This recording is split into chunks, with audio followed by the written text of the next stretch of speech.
Common క్యాపిటల్కు by by. నేటితో ముగియనున్న ఉమ్మడి రాజధాని గడువు. రేపటి నుంచి తెలంగాణకే హైదరాబాద్ పరిమితం. విభజన చట్టం ప్రకారం 10 ఏళ్లు కొనసాగింపు. ఏపీ వాడుకుంటున్న 3 భవనాలపై వీడియోని సస్పెన్షన్. కోడ్ ముగియగానే రాష్ట్ర సర్కార్ నిర్ణయం. రెంట్ లేదా లీజుకి ఇవ్వాలన్న ఏపీ సర్కార్. అక్కడ కొత్త ప్రభుత్వం వచ్చాక డెసిషన్ ఫైనల్ అంటూ చూస్తా ఉన్నాం. విభజన చట్టం ప్రకారం 2014 నుంచి ఏపీ తెలంగాణకు ఉమ్మడి రాజధానిగా 10 ఏళ్ల పాటు కొనసాగిన హైదరాబాద్ రేపటి నుంచి తెలంగాణకే పరిమితం కానున్నది. హైదరాబాద్తో ఏపీకి ఉన్న బంధం నేటితో తెగిపోనున్నది. ఇప్పటి వరకు ఏపీ వాడుకున్న 3 భవనాలను వెంటనే స్వాధీనం చేసుకోవాలని సీఎం రేవంత్ ఇటీవలే అధికారులకి స్పష్టం చేశాడు అంటూ వార్త చూస్తా ఉన్నాం. ఇప్పటికీ అంటే చంద్రబాబు నాయుడు గారు వస్తే తెలియదు, కానీ ప్రస్తుతానికి మా జగనన్న చేసిన అద్భుతమైనటువంటి డెవలప్మెంట్ వల్ల ఏపీకి పాపమనాలో వాళ్ళ దౌర్భాగ్యమనాలో వాళ్ళ ఏందో ఏ పదం వాడినా తక్కువే దిగదుడిపి అనిపిస్తూ ఉంటుంది. ఏపీలో ఎంతసేపు కుల రాజకీయాలకు ఇచ్చినంత ప్రాధాన్యత మా కుల పోడు రాబై అని చెప్పుకునేంత లవ్ ఎఫెక్షను వాళ్ళ రాష్ట్ర యొక్క డెవలప్మెంట్ కానీ వాళ్ళ రాష్ట్రం డెవలప్మెంట్ వైపుగా కానీ ఆడ ఎవడు మాట్లాడు. అదే దౌర్భాగ్యం ఏపీలో. పాపం ఉద్యోగాలు కావాలంటే ఆడికి ఇడికి పోతారు, అటు బెంగళూరుకో ఇటు తెలంగాణకో చెన్నైకో లేదంటే ఢిల్లీకో నోయిడాకో. అంతేగాని ఏపీలో మా సొంత సంస్థలు క్రియేట్ చేసుకుందాం, లేదంటే ఏపీలో గవర్నమెంట్ని ఫోర్స్ చేసి సంస్థలు పిలిపించుకుందాం, వీడియో పెట్టుకొని ఈయనే మనం పని చేసుకుందామని ఎవ్వరికి ఆడ. ఉంటే గింటే 10% 20%కో ఉండొచ్చు. ఏపీలో నాకు వచ్చినటువంటి సమాచారం ఒకటి చెప్తా చూడు, నాకు తెలిసి చాలా సర్ప్రైజింగ్గా ఉంటుంది. మగవాళ్ళ కంటే కూడా ఆడవాళ్ళ ఓటింగ్ పర్సంటేజ్ పెరిగింది ఆడ ఏపీలో ఈసారి. వీళ్ళు ఎక్కువ పర్సంటేజ్ ఎవరికి వేస్తే వాళ్ళు గెలుస్తారు మగోళ్ళతో పోల్చుకుంటే.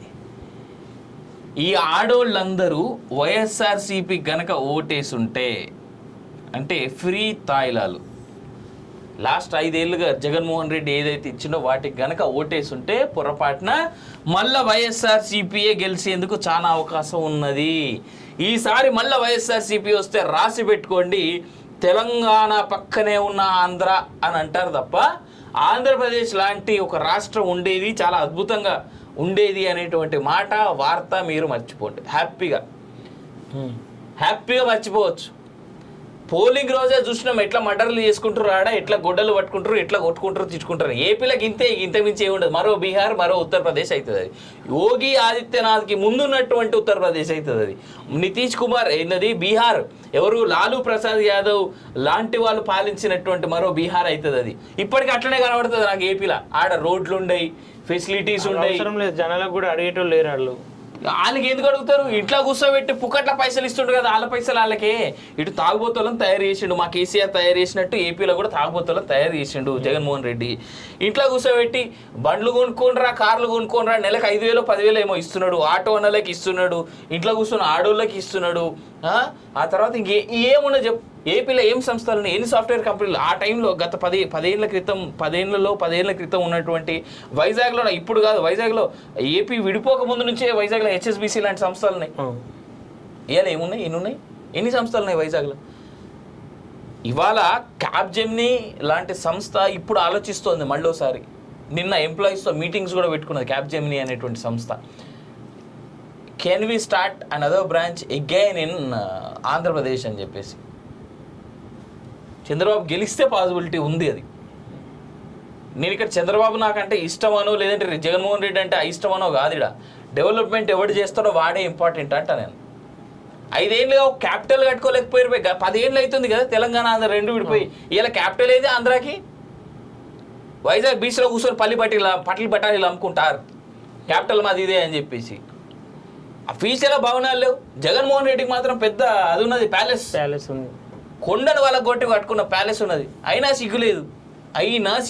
ఏంది ఆడ ప్యాలెస్ కట్టుకోగానే మా జగనన్న ప్యాలెస్ కట్టుకొని అమ్మో మా అన్నకు అద్భుతమైన ప్యాలెస్ ఉన్నది. అరే ప్రజల కోసం ఏం కట్టించండి బాయ్? క్యాపిటల్ లేదు ఏపీకి. ఎంత దారుణం ఇది! ఏం బతుకులు అన్నట్టు అవి. ఇక స్టార్ట్ అయితే కింద కామెంట్లు ఏమని తెలుసా, మా ఏపీలో మాట్లాడతారా, అసలు ఏపీ వార్తలు మనకి ఎందుకని. అరే మన తెలుగుడు రా బాయ్, మనం కాకపోతే ఎవడు? ఏదైనా మాట్లాడితే మణిపూర్ గురించి మాట్లాడలేదా అంటారు, పక్కనున్న ఏపీ గురించి మాట్లాడుతున్నాం కదా. అందరు మనోళ్ళే కదా. ఆడ ఈడ డెవలప్మెంట్ అయితేనే కదా సస్యశ్యామలంగా భారతదేశం అంతా ఉంటుంది. డెవలప్మెంట్ అన్ని జాగాల సమాంతరంగా జరిగితేనే దేశం యొక్క డెవలప్మెంట్ కూడా ప్రాపర్గా జరుగుతుంది. ఓ రాష్ట్రం అడక తింటా అంటే ఇంకో రాష్ట్రం ఫుల్ ఫ్లెడ్జ్డ్ పైకి పోతే ఆడ ఏం రాదు డెవలప్మెంట్ భారతదేశం వైపు పూర్తిగా కనిపించదు మనకి.